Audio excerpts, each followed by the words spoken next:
माशाअल्लाह मुफ्ती हारून नदवी साहब, हाफिज़ अब्दुल रहीम साहब, अब्दुल करीम सालार साहब, अब्दुल रज़्ज़ाक पटेल साहब बच्ची को मुबारकबाद देते हुए अस्सलामु अलैकुम वरहमतुल्लाहि वबरकातुहू। नाज़रीन, इस वक्त हम लोग हमारे मोहतरम यूसुफ पटेल साहब के घर में हैं और आप देख रहे हैं कि मेरे सामने बरीरा, जो यूसुफ पटेल साहब की बेटी है, यूक्रेन में तालीम हासिल करने के लिए, एजुकेशन शिक्षण के लिए गई थी। और यूक्रेन के हालात तो आपको सबको मालूम है। इस वक्त रशिया ने जिस तरीके से वहां पर हमला किया है, इस हमले को लेकर पूरी दुनिया में चीखो पुकार है और 20,000 के करीब हमारे भारतीय वहां पर फंसे हुए हैं, जिसमें बड़ी तादाद में हमारी छात्र छात्राएं, हमारी बेटियां जो पढ़ने के लिए भारत से गई थी, वो बड़ी तादाद में वहां पर फंसी हुई थी।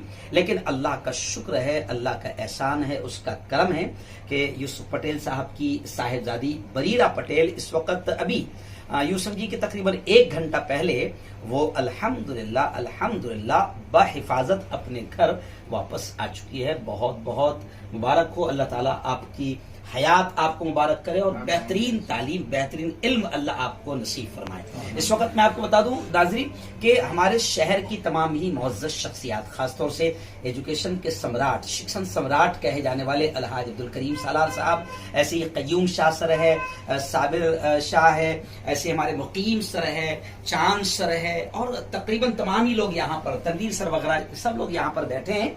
हम सब दुआएं कर रहे थे। जाहिर बात है कि एक हमारा फर्ज भी बनता है। लगातार हम लोग 4 दिन से अपने न्यूज के जरिए से भी इस बात कर रहे थे कि अल्लाह ताला हमारे इन बच्चों की हिफाजत फरमाए। अल्लाह ने कबूल किया और हमारी बच्ची बरीरा आज हमारे दरमियान बहिफाजत मौजूद है। हम उसी से जानना चाहेंगे, बेटी बरीरा से ही जानना चाहेंगे कि वहां के हालात क्या है और इन हालात में उसके जज्बात क्या है। आपको पता ही होगा, हालात तो बड़े ख़राब है, लेकिन उसका रशिया का ज़्यादा जो रहा है, जो कॉन्फ्लिक्ट रहा है वो ईस्टर्न पार्ट से रहा है और हम वेस्टर्न पार्ट के स्टूडेंट्स हैं। तो जो भी प्रॉब्लम्स, जितने भी मैं अगर उनके प्रॉब्लम से अपने प्रॉब्लम कंपेयर करूँगी ना, तो इट्स बिलो ज़ीरो। तो मेरा मेंटल स्टेटस बिल्कुल ठीक था, क्योंकि मुझे पता था मुझे कुछ नहीं होगा, इंशाल्लाह ताला मुझे कुछ नहीं होगा, मुझे बिल्कुल पता था। लेकिन जो मेरे फ्रेंड्स के साथ हो रहा था, मुझसे वो नहीं देखा जा रहा था। तो लेकिन अब गवर्नमेंट ने जो मिशन गंगा स्टार्ट करा है, तो उसके थ्रू वो जो मोस्ट वल्नरेबल प्लेसेस है, जैसे कि खारकीव है, कीव जो उसकी कैपिटल सिटी है, आज उसको कल के दिन उसमें रेड अलर्ट हुआ है कि आप जल्दी से जल्दी एक सिटी खाली करें। वहाँ पे बहुत ज़्यादा बॉम्बिंग हो रही है, like with in 15 minutes, with in 5 minutes sometimes.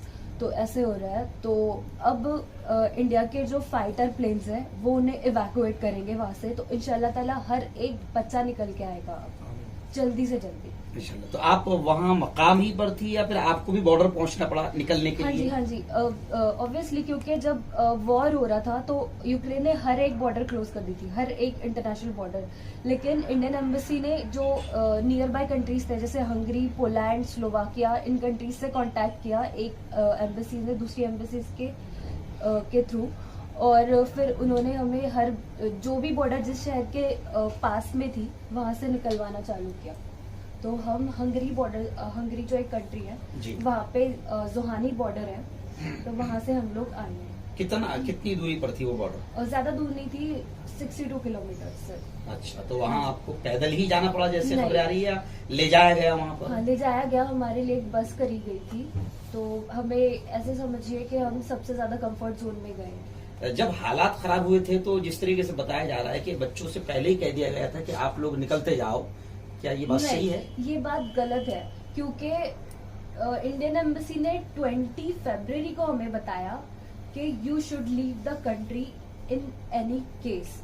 और आप मेरे को बताइए कि उन्होंने जो फ्लाइट्स हमारे लिए अरेंज की, इट वुड कॉस्ट 60,000 पर person. How could a middle class family afford that? Just imagine this. तो बच्चों ने जैसे ही, वो पहला जो मिशन था इवैक्यूएशन का, तो 24 तारीख को वो फ्लाइट थी और बच्चों ने बुक भी करवाई। तो बच्चे कीव की तरफ जा रहे थे। कीव उनकी कैपिटल है यूक्रेन की, और तभी वो ब्लास्ट हुआ। बच्चे जा रहे थे और वो ब्लास्ट तभी हुआ।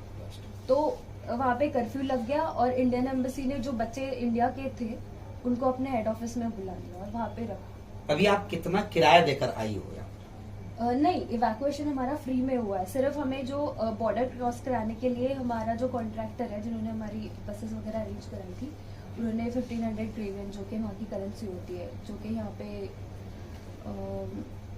2000 के आसपास। अच्छा, ये जो 5-8 दिन है इसमें खाने वगैरह का नज़म क्या था? हाँ, तो हमारे यहाँ पे बिल्कुल नॉर्मल लाइफ जी रहे थे लोग, बिल्कुल नॉर्मल। तो खाने के लिए हमें तो कोई इंशाल्लाह ताला माशाल्लाह कोई प्रॉब्लम नहीं है। अच्छा, ये जो नवीन नाम का बच्चा जो है कर्नाटक का जिसकी डेथ हुई है, इस नवीन के बारे में आप कुछ जानते हैं? हाँ जी, वो 4th ईयर के स्टूडेंट थे और वो खारकीव जो कि कीव सिटी के बाद सबसे बड़ी सिटी आती है और वो भी पूरी तबाह हो चुकी है। वो ग्रोसरीज लेने के लिए गए थे वो भैया और वो लाइन में ही लगे हुए थे और उनके ऊपर फिर मिसाइल लॉन्च हुई। क्या ऐसा लगता है आपको कि आपको वहां से निकालने में कुछ थोड़ी देरी हुई?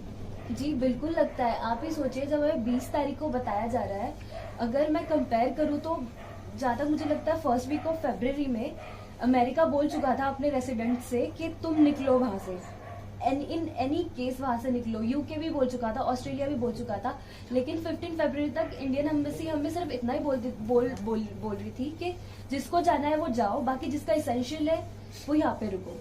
जान से ज्यादा इसेंशियल किसके लिए क्या हो सकता है? उन्हें अगर वो 15 तारीख को भी बोलते ना तो हम तब के तब निकलते।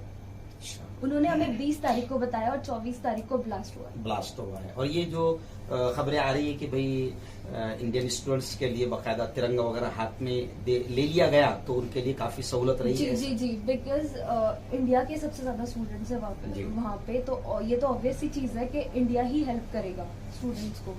और ये पॉजिटिव पॉइंट दिख के आया है कि अगर आपके पास इंडिया का फ्लैग है तो आप सेफ हो। अच्छा। आप सेफ हो। और सबसे ज्यादा एम्बेसी एक्टिव जो रही है वो इंडिया की रही है। पाकिस्तान की एम्बेसी उन बच्चों को निकाल नहीं रही है, वो भी इंडिया का फ्लैग यूज कर रहे हैं इवैक्यूएशन के लिए, बॉर्डर क्रॉस करने के लिए। नाइजीरिया के एम्बेसी ने बोल दिया कि तुम्हारे रिस्क पे आओ, we don't care for you any more, ऐसे बोल दिया। तो Indian embassy is working really hard to get people evacuated from there. इंशाल्लाह they all will be get evacuated by the middle of the March इंशाल्लाह। अभी कितने % बच्चे निकले हैं वहाँ से? अभी तो बहुत ही कम, ये मानिए कि 4 या 4000 के बीच में। 4000 के करीब निकले हैं। खैर नाज़रीन, 20,000 में से तकरीबन, जिस तरीके से बच्ची बता रही है कि तकरीबन 4000 के करीब लोग वहां से निकल पाए हैं। खैर अल्लाह का शुक्र है, अल्लाह का एहसान है, किसी तरीके से अल्लाह रब्बुल इज्जत ने बाहिफाजत